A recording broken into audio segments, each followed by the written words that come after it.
Hello dear students, this video is for TY BCom students. In this video, we are going to discuss TY BCom semester 6 financial accounting objectives of 2024 question paper. So without wasting time, let's begin. But ये video start करने से पहले, ठीक है, 2019 and 23 के भी objectives के videos मैंने डाल दिए, तो वो वीडियो भी जरूर देखना, ठीक है। So let's start. Question number 1, जैसे मैं हमेशा बोलता हूँ 12 पूछे जाते हैं, बट एनी 10 लिखते हैं, आपको 12 का 12 अटेम्प्ट करना है, जो राइट होगा मार्क्स मिल जाएगा। Number 1 is underwriting commission is calculated on.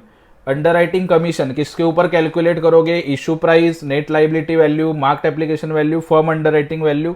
So it is always calculated on issue price of shares underwritten, ठीक है। अभी इससे रिलेटेड एक 23 में भी था, 110 में इशू किया तो 110 के ऊपर कमीशन मिलता है, ठीक है। तो रिलेटेड होता है हमेशा, ठीक है।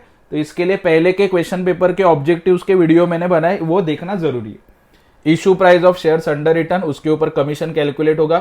The exchange difference arising due to import of raw material is transferred to profit and loss account is the answer, ठीक है। एक्सचेंज रेट का जो डिफरेंस होता है वो कहां पे ट्रांसफर करते हैं? Profit and loss account.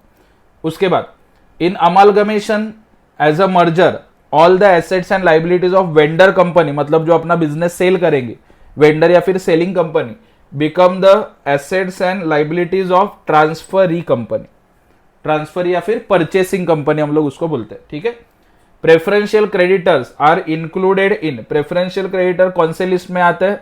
सो इसका आंसर आएगा list C. Now this is technical, यहां पे हम लोग कुछ दिमाग नहीं लगा सकते, पता है तो पता है, नहीं तो छोड़ दिया। Maximum number of partners in LLP, तो मैक्सिमम एलएलपी का देर इज नो लिमिट, कितने पार्टनर्स हो सकते हैं एलएलपी में? देर इज नो लिमिट, ठीक है। इन case of shares under writing commission can not exceed. अभी ये लास्ट ईयर भी पूछा था क्वेश्चन, तो अगर वो पूछा है तो ये भी आ जाएगा। कितना कमीशन आप दे सकते हो? 5% on issue price, maximum commission. तो ये था 1 to 6, ठीक है। सो आगे के 6 हम लोग देख लेते हैं एमसीक्यू।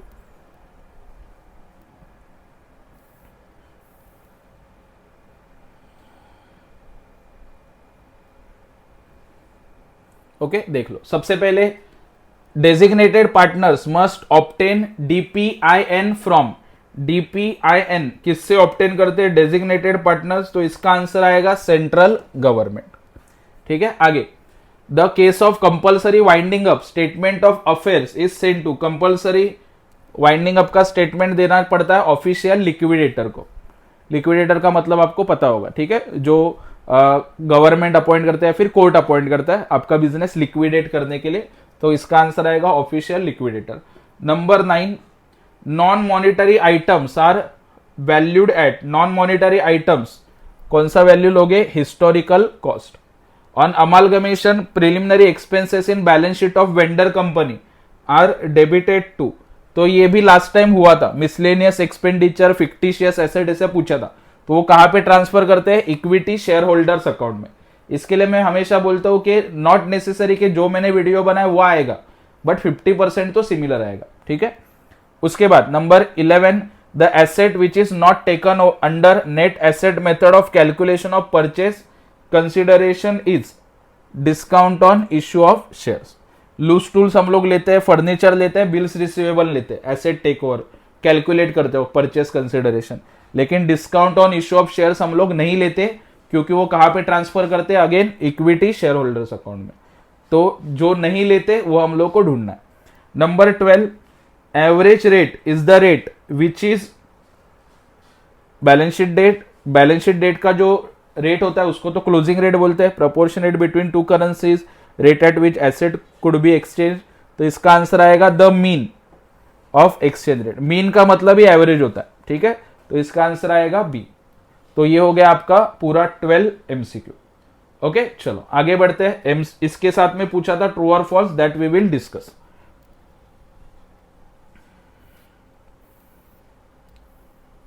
ये आपका ट्रू और फॉल्स। अगेन 12 बोला, एनी 10 लिखा, बट आपको पूरा 12 का 12 अटेम्प्ट करना है।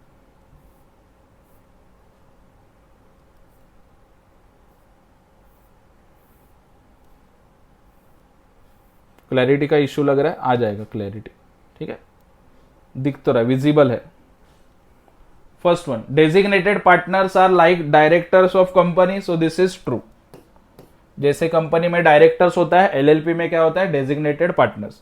Debenture interest to be paid up to the date of winding up, this is also true. Winding up तक आपको डिबेंचर के ऊपर इंटरेस्ट कैलकुलेट करना पड़ेगा।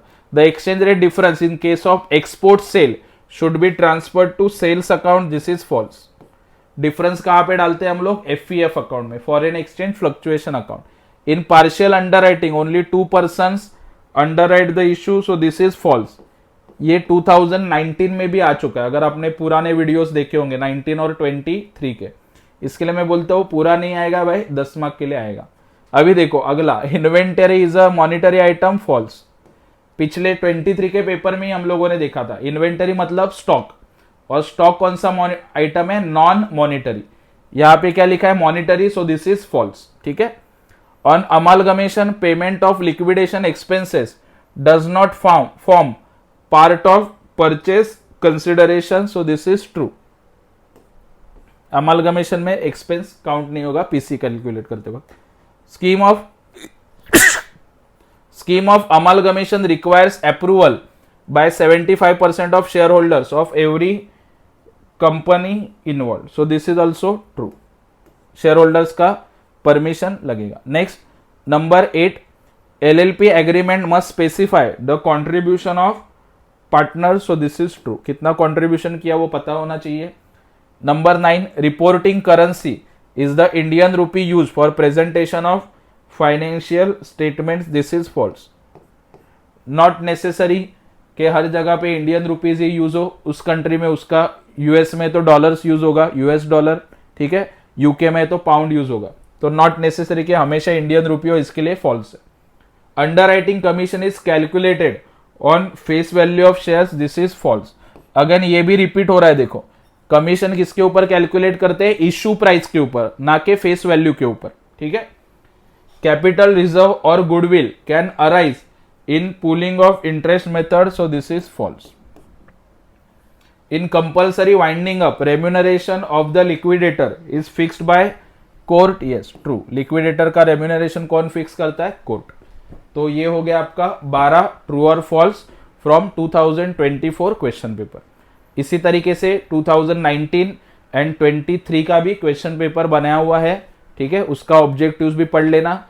12 + 12 24 इंटू 3 अगर करते हो तो ऑलमोस्ट 72 ऑब्जेक्टिव्स के ऊपर मैंने 3 वीडियो बनाए, वो अगर पढ़ोगे आराम से आपको 20 में से 10 मार्क तो कंफर्म मिल ही जाएगा। ठीक है, वही अगर आप बुक से पढ़ोगे तो उसमें उतना आपका टाइम ज़्यादा जा सकता है, इसके लिए वीडियो बना है। तो ये वीडियो अपने फ्रेंड्स के साथ भी शेयर करो, और अगर आपको और भी सब्जेक्ट के वीडियो चाहिए तो उसके लिए कमेंट सेक्शन में मेंशन करो। ठीक है, and all the very best for your exam.